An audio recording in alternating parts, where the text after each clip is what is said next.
Bem, bom dia. Obrigada pela presença de todos. Principalmente, eu gostaria de agradecer as nossas ilustres palestrantes que prontamente aceitaram o convite para participar desse evento e apresentar esse estudo do NECA, um estudo tão importante sobre crianças e adolescentes em situação de rua.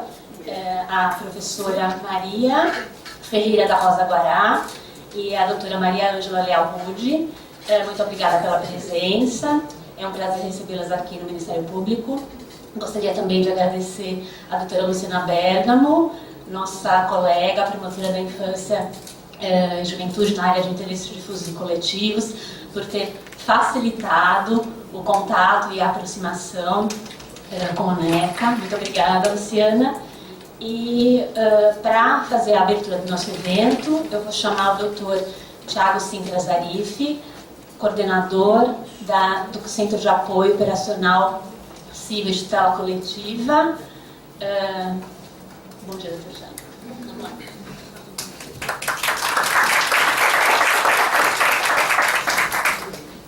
Bom dia a todos e a todas. É com satisfação que o Centro de Apoio adere a esse evento, que para nós é muito gratificante. Nós temos que fazer um trabalho diante desses estudos feitos pelo NECA. Isso aí para nós dá um subsídio para que nós possamos fazer uma atuação mais efetiva, que é o objetivo. Dar efetividade ao trabalho dos promotores de justiça numa situação tão grave como essa que acontece sempre com as crianças e adolescentes. Então, é com muita satisfação que recebo a todos aqui para esse evento. Bom, então, nós vamos passar já a apresentação, porque a gente está um pouquinho atrasado com o início. Então, eu gostaria de chamar a professora Isa Maria Ferreira da Rosa Guará, mestre e doutora em Serviço Social e pós-graduada em Psicopedagogia, coordenadora da Federação Internacional de Comunidades Educativas e membro da diretoria do NECA.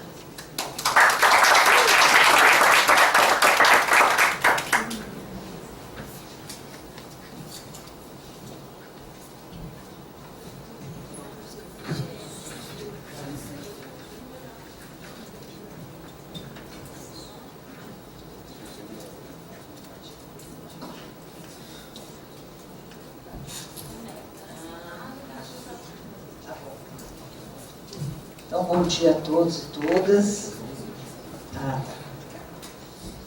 É um prazer estar aqui, poder passar para vocês esse tempo de dedicação que a gente teve pensando em crianças e adolescentes em situação de rua. A gente já vem trabalhando com esse tema na nossa vida profissional faz algum tempo. Mas retomar esse estudo sobre crianças e adolescentes de rua foi, para nós, uma revisita surpreendente, vamos dizer assim, para o bem e para o mal. Surpreendente porque a gente descobriu que, em termos legais, a gente evoluiu bastante, a gente tem muitas normativas hoje para o trabalho com crianças e adolescentes em situação de rua. E surpreendente também porque a gente vê que há muito tempo a gente anda fazendo programas e estamos todos no mesmo lugar sempre. Falando das mesmas coisas e dos mesmos problemas. Isto é, a gente caminhou pouco na solução do problema. Bom, nós fomos contratadas, eu queria esclarecer bastante aqui, já de início, o NECA foi contratado pelo Conselho Municipal dos Direitos da Criança e do Adolescente, através de um grupo de trabalho que foi montado por este Conselho e pela Secretaria de Direitos Humanos para produzir um subsídio para a elaboração da política municipal para crianças e adolescentes em situação de rua. Esse grupo de trabalho se reuniu durante algum tempo e percebeu que seria difícil organizar, sistematizar e concluir esse trabalho.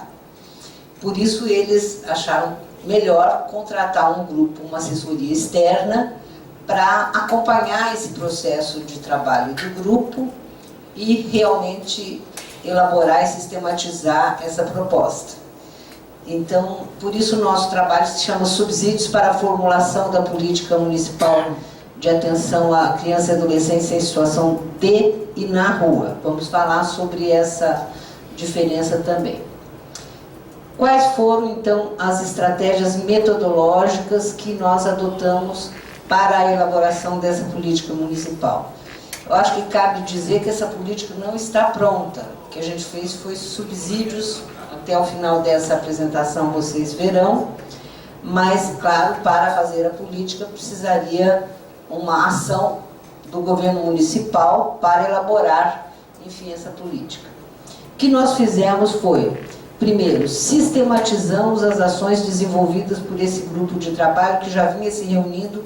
Quando nós começamos a participar, esse grupo já vinha se reunindo há mais ou menos 6 meses. A gente sistematizou isso. Fizemos um levantamento da legislação e dos marcos conceituais nessa área de atendimento. Fizemos uma pesquisa teórico-metodológica e conceitual também. Fizemos um levantamento de pesquisas realizadas no município para dimensionar a incidência de crianças em situação de rua e na rua. Fizemos a coleta de dados primários e secundários, que depois vamos esclarecer para vocês exatamente como fizemos. Fizemos uma pesquisa histórica para o levantamento da linha do tempo dos programas e projetos desenvolvidos com crianças e adolescentes. Realizamos entrevistas, grupos de discussão, participamos de audiências públicas e sistematizamos as propostas dessas audiências e acompanhamos todas as reuniões desse GT que estava organizado com essa finalidade. Bom, na sistematização das ações do grupo de trabalho, nós fizemos o resgate e a sistematização do percurso histórico e da trajetória de trabalho deste grupo, quais foram os caminhos percorridos e as propostas tratadas, e realizamos entrevistas para recuperação das informações e avaliação dos trabalhos realizados. Eles nos deram um pacote uma lista de registro que, obviamente, nós tivemos que depurar, tirar conteúdo daquela lista, ver o que exatamente tinha de proposta ali. Porque o grupo de trabalho começou com 10 pessoas e, como vocês verão, ele acabou ficando com 171 pessoas no turnover dos encontros. Isso é muito pouco efetivo para você realmente concluir alguma coisa. Eles optaram pela via democrática, começaram a chamar mais gente para participar. Então eles estavam o tempo todo começando, estavam o tempo todo fazendo a proposta, esclarecendo a proposta, e as pessoas vinham com as sugestões, enfim. E ficou difícil caminhar, eles não saíam muito do lugar. Daí nós realizamos entrevistas para também, além dos dados que a gente conseguiu colher, ouvir as pessoas que participaram desse processo anterior, o que elas nos diziam. Fizemos também uma pesquisa documental junto ao Ministério Público para a recuperação dos processos judiciais que originaram a constituição do GT. A doutora Luciana foi de grandíssima ajuda nesse momento, da gente recuperar, porque essa ação, esse grupo de trabalho só foi criado por uma ação do Ministério Público. Então, no período de 27 de julho de 2016 a 18 de maio de 2017, que era a vigência do contrato, o GT, esse grupo de trabalho, realizou 36 reuniões, contando com a participação de 171 profissionais diferentes. Então a gente teve momentos de maior participação, de menor, mas foram 171 profissionais que participaram. Como resultado disso, o GT fez propostas e recomendações para o estabelecimento da política, realizou uma audiência pública sobre políticas para crianças e adolescentes de e na rua, e organizou a audiência lúdica para a escuta de crianças e adolescentes e planejou a realização das audiências descentralizadas. Estou dizendo isso antes da gente assumir o processo. Isso eles já tinham realizado. Nós fizemos várias entrevistas para coletar informações sobre o histórico do atendimento, dimensionar um pouco a demanda, ver os acertos e erros. Aqui do Sistema de Justiça, a gente entrevistou a doutora Mônica, acho que o nome dela não está correto, é Arnone. O Eduardo, a doutora Luciana e a equipe da Defensoria, que foi bastante ativa e participante desse processo. Entrevistamos do grupo de trabalho o Jorge Arthur, que na época que nós assumimos era o coordenador, e a Sueli da Pastoral, que tinha sido coordenadora do grupo de trabalho. Profissionais ligados ao atendimento, coordenadores e equipes de 5 CEAs, técnicos do COPS, da Prefeitura, que é o Observatório de Políticas para a Infância, e alguns especialistas que, ao longo dessas últimas décadas, eu diria, vêm trabalhando essa questão da criança e adolescente de rua. Então, entrevistamos o Benedito dos Santos, o Auro Lescher, do Projeto Quixote, e a Graziella, também do Projeto Quixote, a Valéria Pássaro, Reinaldo Bulgarelli, que trabalhou no primeiro projeto de meninos de rua de São Paulo, Sandra Chivoleto, que é uma médica psiquiatra do Hospital das Clínicas, do Hospital das Clínicas, o Ariel de Castro, a Estela Graziani, a Adriana Palheta, são todas pessoas que trabalharam ao longo do tempo nesses projetos para crianças de rua. Fizemos grupos de discussão com as equipes do CEAS Criança e Adolescente. São Paulo tem 5 equipes de CEAS, que é o Serviço de Abordagem de Crianças e Adolescentes. Tem vários outros CEAS que também têm crianças e adolescentes, mas não são exclusivos. Esses 5 são CEAS exclusivos de atendimento de criança e adolescente e foram os nossos melhores interlocutores. Eles realmente conhecem a população de rua e deram informações preciosas. Também a gente ajudou a organizar as audiências públicas descentralizadas para a construção participativa das propostas. Quando a gente chegou, o modelo de audiência pública era um modelo de audiência, isto era, ouvir as pessoas. As pessoas tomavam o microfone e falavam, e era muito democrático, todo mundo falava. Então não se chegava a nenhuma conclusão, porque todo mundo falava, não havia fechamento disso, e então a gente falou, tá, vamos mudar um pouquinho esse modelo de ouvir? Como é que a gente faz essa escuta um pouco diferente? Então a gente propôs uma metodologia participativa, mas que tinha tema, que tinha roteiro, que tinha um trabalho em grupo, que tinha um fechamento e, portanto, aí sim apareceram as propostas mais claras. Então a gente ajudou a fazer essa mudança. Eles dividiram a cidade de São Paulo em 5 regiões, que não são... 6 regiões, que não são exatamente as mesmas regiões que normalmente se divide, mas enfim, para fins de trabalho, eles foram divididos em 5 regiões, então foram realizadas audiências nessas regiões, sendo que na área central eles já haviam realizado uma audiência pública, nós propusemos realizar uma segunda, com essa nova metodologia, para a gente poder ouvir e sistematizar melhor essas questões, né? Fizemos também uma oficina de escuta, de roda de conversa com os trabalhadores do CEAS, porque durante a audiência lúdica, nós percebemos que o pessoal do CEAS, eles tinham um roteiro de entrevista com as crianças para pegar alguns dados. Só que cada CEAS tinha cada CEAS abordava um tema. Então nós fizemos 2 coisas com o CEAS. Primeiro fizemos reuniões dessas rodas de conversa para tentar construir com eles um instrumento comum. de coleta de dados, para a gente poder ter dado das crianças e adolescentes, que ficou muito difícil fazer na audiência lúdica.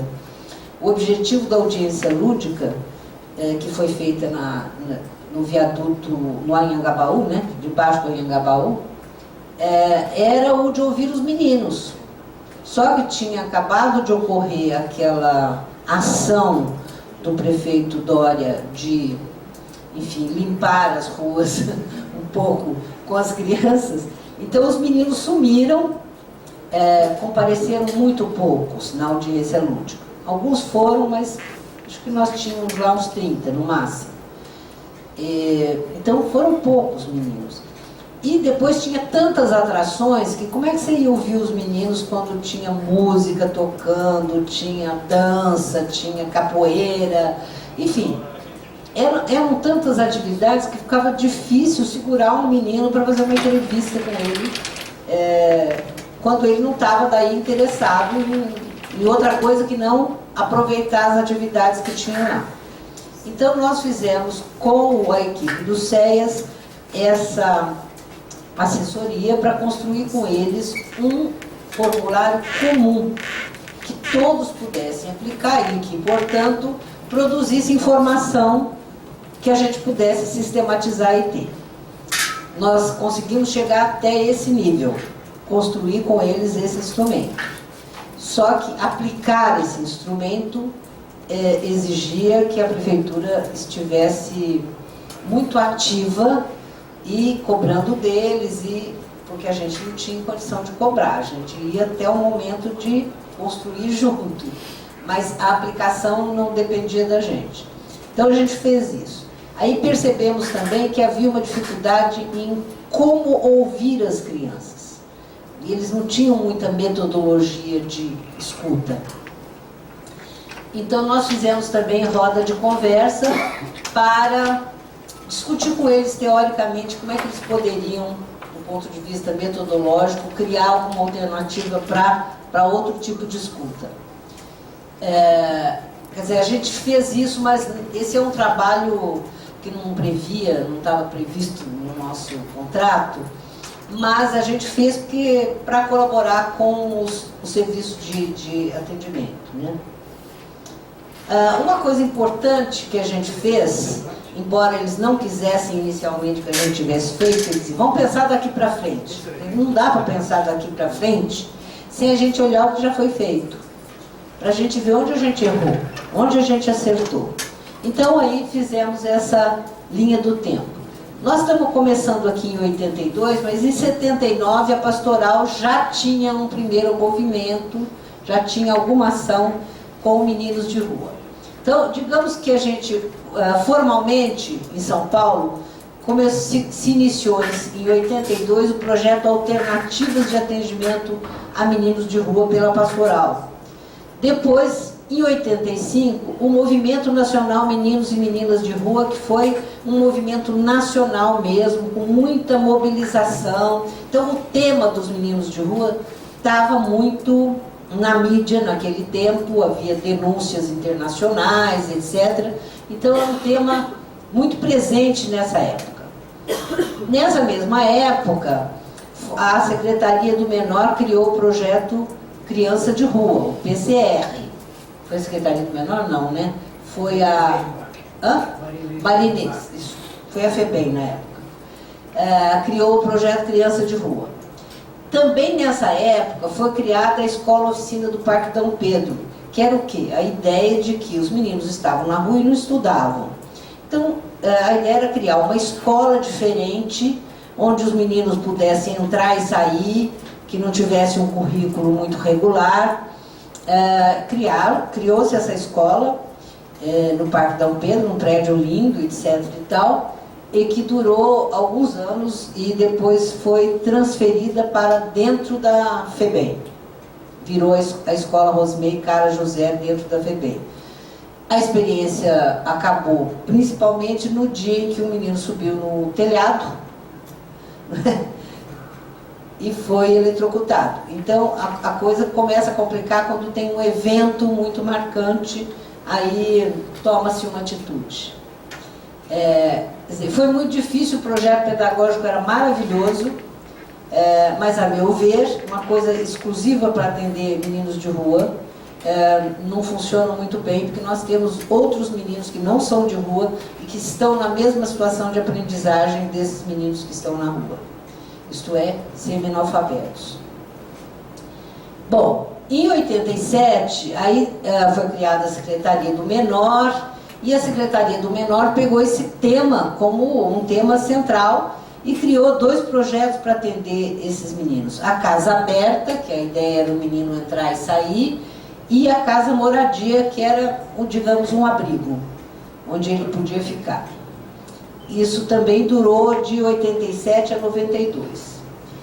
Em 2002, vocês veem que tem um gap grande aí, de 92 a 2002 tem um gap grande. O assunto meninos de rua saiu da mídia.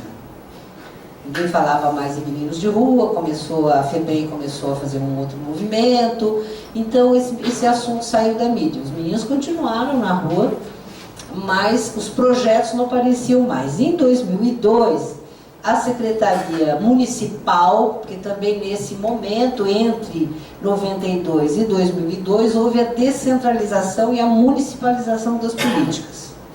Então, esse movimento levou um certo tempo, né, até a política municipal de assistência assumir programas que não fosse creche, né, porque ela normalmente assumia as creches.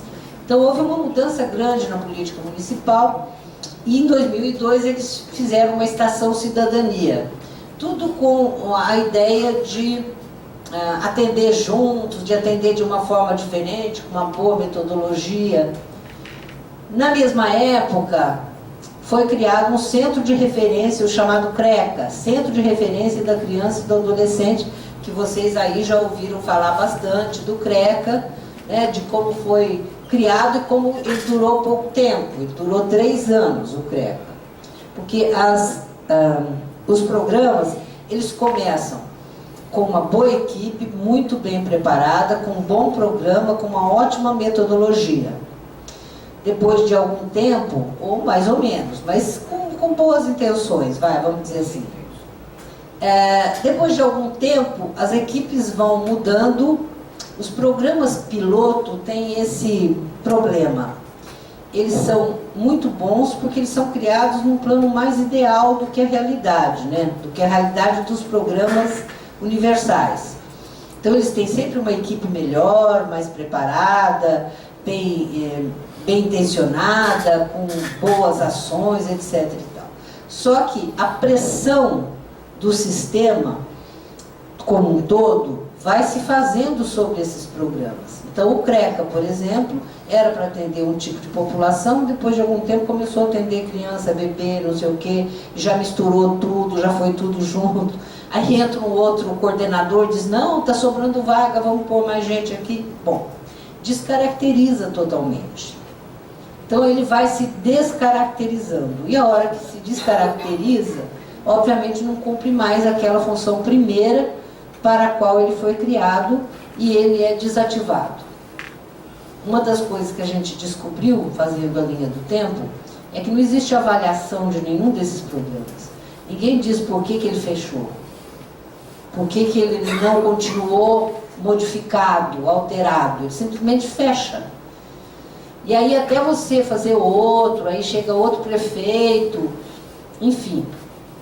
Há uma descontinuidade muito grande, não existe uma avaliação que diga, olha, este aspecto não está bom, vamos mudar este aspecto, mas os demais estão bons, vamos manter?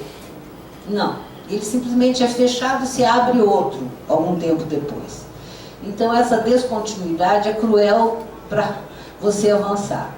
Em 2002 também foi criado um programa chamado Programa Equilíbrio. Não sei se alguém aqui já ouviu falar desse programa, muito, né?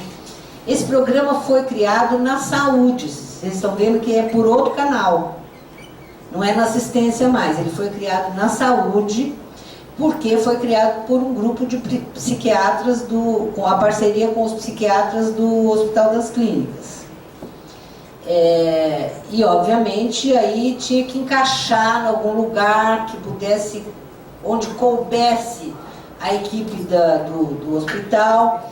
Então foi ancorado institucionalmente na saúde. Ele tinha vários parceiros externos, tinha verba, muito apoio, etc. Foi criado no próprio da prefeitura, então foi reformado, eles arrumaram parceria para reformar o lugar, uma equipe maravilhosa que era para atender meninos de rua, depois começou a atender meninos acolhidos. Então já foi mudando um pouquinho, começou a atender meninos de acolhimento, mas funcionou o tempo que funcionou, pela avaliação que a gente leu. Doutora Sandra Chivoleto tem vários artigos escritos sobre essa experiência, que a gente leu, e vimos que, de fato, o resultado era muito bom, o atendimento era muito bom, mas passou a não ter ancoragem mais. Depois de algum tempo, a saúde mudou o secretário, aí a saúde diz, não, esse é um programa da assistência, o que ele está fazendo aqui na saúde? A saúde criou, dentro do SUS, não havia nenhuma caixinha que comportasse este tipo de atendimento, para dar um nome e uma institucionalidade. Então, eles fecham esse tipo de atendimento. Então, vocês viram? Fechou o programa Equilíbrio. Aí, em 2005, acho que o secretário era Floriano Pézaro, criou o São Paulo Protege. Aí começa toda uma campanha novamente para se trabalhar a questão do menino de rua, especialmente os meninos de rua ligados ao trabalho infantil, nos faróis, que passaram a incomodar já, porque aí começaram a aparecer os meninos nos faróis. Esse São Paulo Protege foi até 2011. Vocês veem que aí já mudou o governo, aqui já estamos com outra criação, que são os espaços de convivência para criança e adolescente, os ECAs. É ruim porque o nome é parecido com o estatuto, os ECAs, que também duraram algum tempo, muito pouco tempo. Vocês veem que eles foi fechado muito rapidamente, durou muito pouco tempo os ECAs, que eram programas que também tinham muita especificidade, que tinham a necessidade de uma equipe e de uma proposta muito específica, e o sistema não aguenta muito essas especificidades, isto é, equipe que precisa ganhar um pouco melhor, porque equipes melhores. Então o convênio teria que ser diferenciado, para você poder ter uma equipe melhor, o convênio teria que ser, o custo é maior, e aí o próprio sistema vai esmagando, dizendo, por que aquele ganha mais e eu aqui, eu poderia também fazer esse tipo, enfim. Essas são questões que são os nós para a construção do sistema. Quanto eles são institucionalizados, quanto eles são da rede e quanto eles são experimentais. Então, os programas experimentais, todos eles mostraram muitos avanços, muita coisa importante. Criaram metodologias, claro, alguns problemas no caminho, mas perfeitamente corrigíveis. Só que o sistema não incorpora, não consegue incorporar essa diferenciação necessária para se atender este tipo de população, que é UTI social. Quer dizer, chegou o menino, já chegou na rua, ou está no sistema de atendimento da proteção especial, é UTI social. Então tem que ter mais investimento, porque exige mais gente, mais preparada, não é qualquer coisa, né? Bom, enfim, isso foi fechado para hoje a situação são os SAICAs, portas de entrada. Isto é, você vê que eles tentam institucionalizar. Quer dizer, como é que isso entra no sistema? Entra como SAICA. E aí, SAICA, porta de entrada. Vamos colocar todos no sistema. Essas tentativas de criar alguma coisa alternativa específica, de criar, de ter um recurso diferencial, seja de equipes, seja de recurso financeiro para manter, etc., ela é sempre, vamos dizer assim, pouco aceita para o sistema como um todo. Então, acaba a tentativa sempre acaba de incluir dentro do sistema. E hoje incluir dentro do sistema para a Prefeitura de São Paulo é ter um SAICA, porta de entrada, que não tem essa especificidade, obviamente, né? Então, para nós, construir essa linha do tempo foi fundamental, inclusive para eles verem um pouco, sabe? Já tivemos gente aqui que pensou no assunto, que se dedicou, que colheu resultados, mas por que não deu certo? Essa era a pergunta que a gente fez. Por que não deu certo isso? O que aconteceu que essas coisas não vingaram, não evoluíram? Porque podiam ter problemas, mas podiam ter evoluído para outros padrões melhores. E o que a gente percebe não é uma evolução, é uma interrupção e a tentativa de criação de outra proposta. Aí um pouco ilustrar essa questão toda. Veja que aquela foto de meninos de rua da Praça da Sé, ela é icônica, ela foi capa de revista, foi manchete de jornal, os meninos tomando banho na Praça da Sé. Essa aqui essa é a escola do Parque Dom Pedro. Aqui era a escola do Parque Dom Pedro, era assim, aqui uma coisa da Secretaria do Menor, Encontro Nacional dos Meninos de Rua, enfim, aqui um pensamento do Antônio Carlos, só para lembrar que olhar a paisagem urbana das grandes e médias cidades aponta essa realidade dura, que é as crianças fazendo das ruas seu espaço de luta.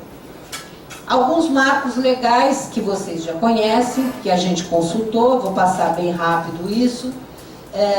O decreto 7.059 de dezembro de 2009, que institui a política nacional para a população em situação de rua, o plano decenal dos direitos humanos de crianças e adolescentes de 2010 também cita essa situação das crianças de rua, e o Plano Nacional de Prevenção e Erradicação do Trabalho Infantil e Proteção ao Adolescente Trabalhador, na segunda edição de 2010 a 2015.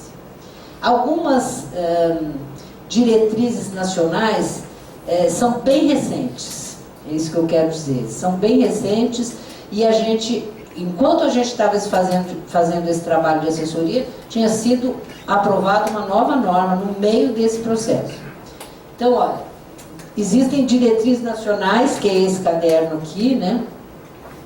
Diretrizes nacionais para o atendimento à criança e adolescente em situação de rua, que fornece subsídios para a formulação de uma proposta de política municipal e que fala da especificidade do atendimento, dá orientações técnicas para educadores, quer dizer, ela é bem específica, dá inclusive orientações técnicas, dá diretrizes, fala da atenção, tem um capítulo da atenção integral à saúde de mulheres e adolescentes em situação de rua e usuárias de crack, e seus filhos recém-nascidos, que é um outro problema que vocês também conhecem muito.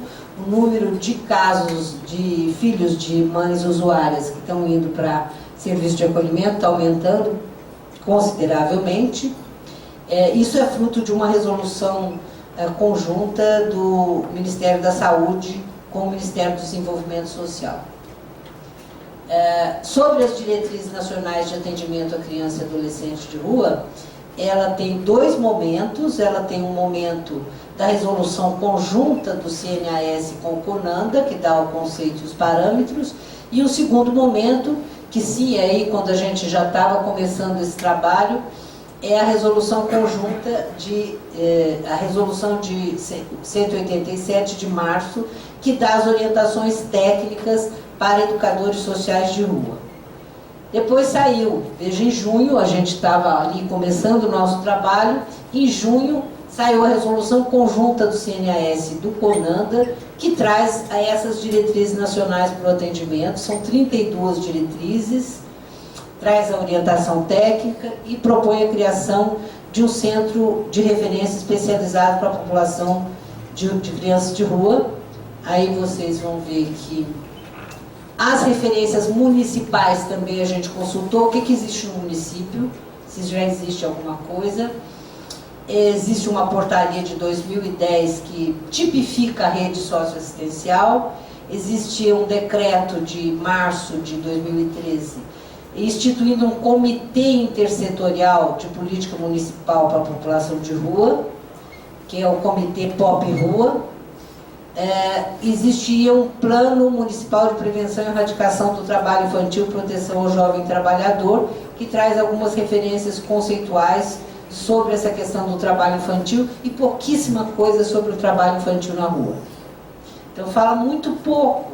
A gente foi consultar esse plano. Bom, aí os referenciais também estão no Plano Municipal de Políticas para a População em Situação de Rua, de 2016, e no Plano Decenal da Assistência Social, que é de dezembro de 2016. Então vocês estão vendo que é tudo muito novo nessa área. A gente tem várias... aqui é tudo que eu já falei, né? Aquele item e aquelas resoluções, do que elas tratam. Vou falar um pouquinho mais disso aqui, que é o seguinte: dentro do programa deste caderno tem um item falando da ideia de criar um centro de referência especializado para a população de rua. Isso resolve o problema de você colocar institucionalmente isso dentro da caixinha, né, da tipificação. Só que eles não conseguiram aprovar ainda, no âmbito do CONANDA e do CNAS, então ele não pôde ser incluído nas diretrizes gerais, mas ele foi anexado, está em anexo. E ele eu acho que é o mais importante para a proposta que depois vocês verão que nós fizemos. Sobre o marco teórico para essa formulação da política, a gente foi estudar um pouco a questão da violência, porque, claro, por trás disso, por trás dessas questões está muito fortemente a questão da violência contra a criança e de todas as violações que essa criança vem sofrendo ao longo da sua vida, né? Então, a criança que frequenta ou vive nas ruas, ela emerge com intensidade quando esse fenômeno ganha uma dimensão numérica, isto é, tantos meninos na rua, ou quando a mídia repercute. Fora disso, eles são esquecidos. Eu queria lembrar também, a gente pesquisou também, os movimentos e campanhas nacionais, regionais e locais na tentativa de romper a cultura da presença de crianças na rua, especialmente no tema do trabalho infantil. Vocês estão vendo aí, eu pus algumas, mas tem milhares de campanhas que foram feitas e divulgadas pelo Brasil afora, para combate ao trabalho infantil na rua. Não dê esmola, dar esmola não ajuda, diga não ao trabalho infantil, não dê esmola, promova a cidadania. Toda a ideia era de que a criança não devia estar na rua, devia estar na escola. Acontece que entre a criança que está fora da escola, com uma biografia escolar irregular, e o seu retorno à escola, este processo não é simples. Tem uma coisa a ser feita para que a criança volte para a escola, em condições de aprender, que não se trata apenas dela voltar fisicamente, estar lá em presença. Ela tem que estar inteiramente integrada ao processo educativo. Isso é muito difícil, né? A outra coisa é que a gente notou muitas crianças e adolescentes, não no centro da cidade, mas nas regiões, depois a gente vai apresentar para vocês, muitas crianças e adolescentes estão na escola, estão na rua no outro período. Eles têm uma biografia muito irregular, eles faltam, eles saem da escola, voltam, eles faltam muito, mas eles estão na escola. Essa é uma mudança grande na população de trabalho infantil na rua. Então, quais são os desafios para o poder público? Mobilização social em busca da garantia do direito à proteção integral, porque só estão na rua porque não foram atendidos pelas outras políticas todas, né? A contraposição às políticas higienistas com a oferta de políticas de garantia de direitos, que vira e mexe, a gente tem um movimento que simplesmente quer tirar as crianças da rua para não oferecer nada no lugar. E a superação da fragmentação e da descontinuidade dos programas. A outra coisa importante, só para lembrar, é que tudo isso é fruto de pobreza. Ela não é pode não ser o determinante primário, mas ela é o principal determinante. Muitas crianças estão na rua porque vão em busca de sobrevivência, dele ou de sua família. Mas também estão na rua por questões de violência intrafamiliar. Sobre a vida nas ruas, ela, de fato, essa ida e vinda das crianças na rua, ela começa com uma ida e vinda e eles sempre voltam para casa, até que eles ficam na rua. E aqui em São Paulo o fenômeno, como vocês verão, quando ele resolve ficar na rua, ele se concentra mais no centro de São Paulo do que nas outras regiões. E é claro que a permanência nas ruas vai produzindo estratégias adaptativas que vão tornando essa abordagem e a perspectiva de saída das ruas muito mais complexa. Porque ficar na rua obriga esse adolescente a criar formas de se adaptar à rua. Aí ele já cria uma cultura que fica muito mais difícil a intervenção. Aqui é o conceito do que é uma criança ou adolescente em situação de rua, que está na resolução do CONANDA de 2016, o que é exatamente uma criança em situação de rua. A gente viu também na pesquisa teórica que existe uma multiconceituação de situação de rua. Existe aquele que faz trabalho na rua, que pede na rua, que está na rua por abuso e exploração sexual, que faz uso abusivo de drogas, que é ameaçado de morte, que só pernoita, outro que dorme, outro que pernoita, mas está acompanhado da família. Quer dizer, você tem várias situações de rua, não uma única.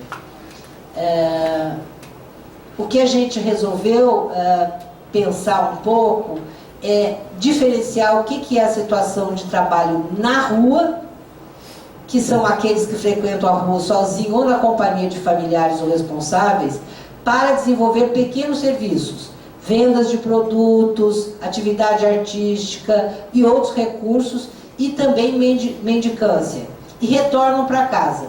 Esses são a maioria das crianças que são atendidas pelos CEAS Lapa, Pinheiros e Santana. Quer dizer, nessas regiões, a maior parte é trabalho infantil em situação de rua.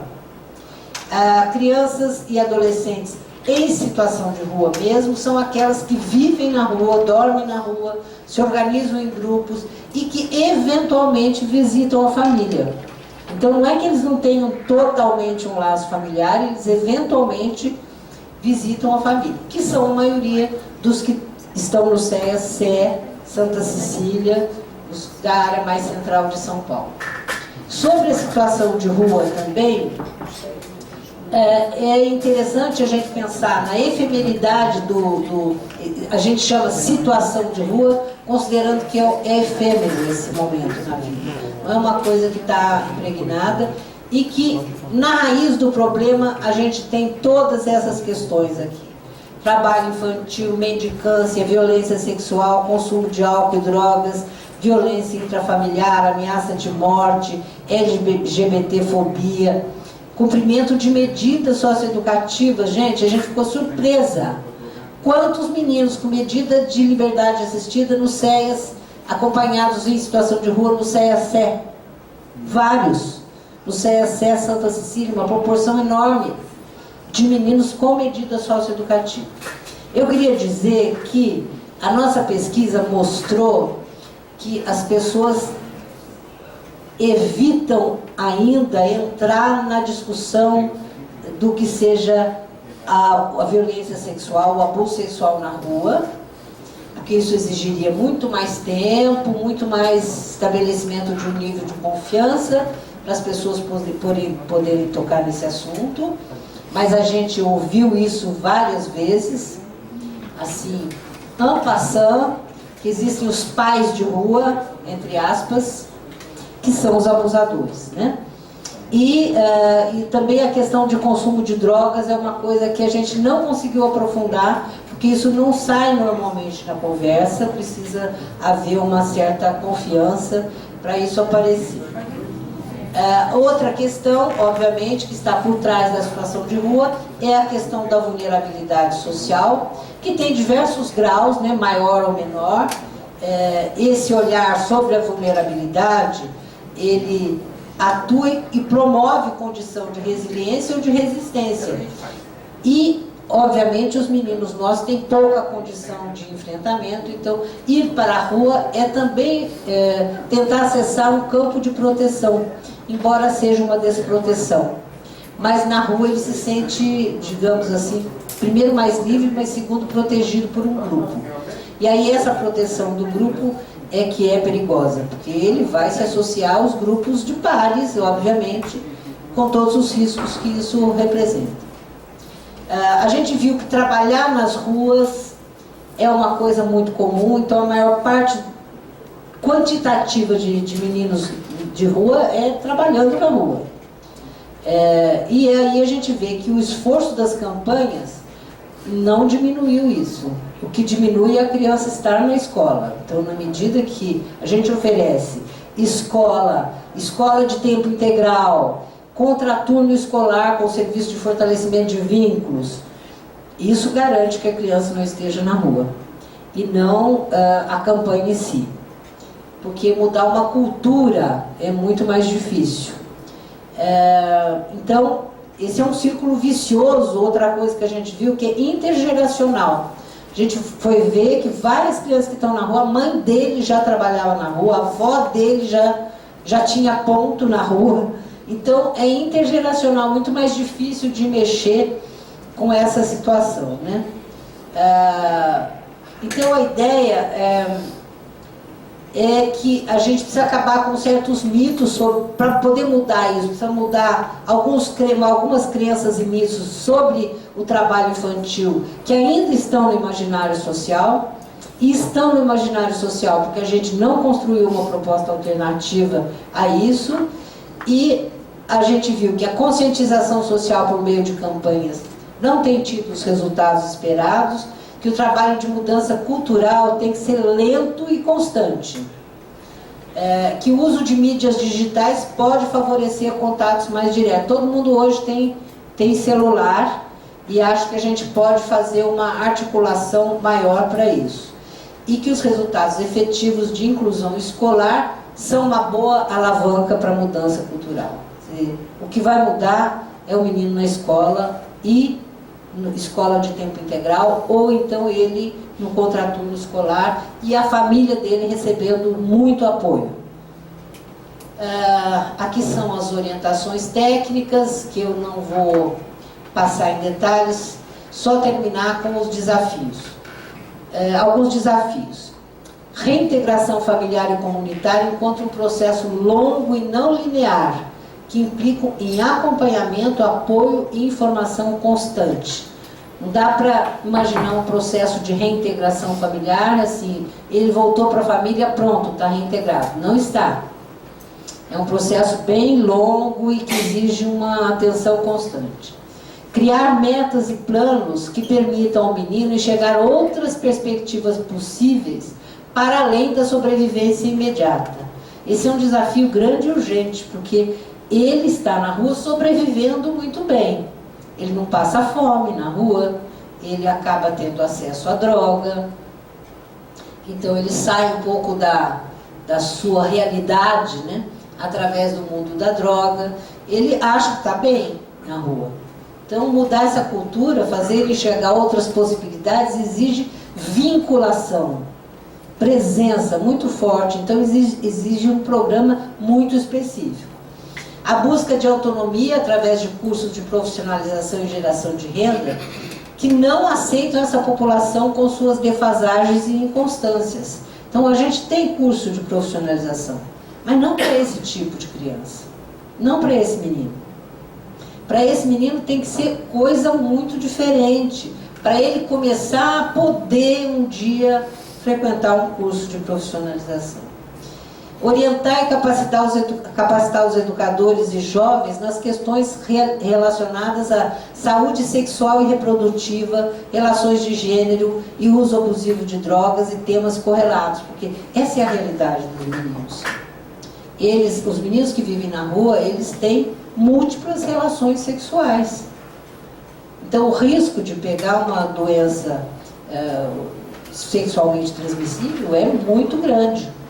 Então, nós estamos com essa situação grave aqui. Bom, essa é a minha parte. Desculpe se falei muito aqui, fui meio correndo, mas a Maria Ângela vai apresentar agora os dados do quantitativo da pesquisa que nós fizemos. Tá bom?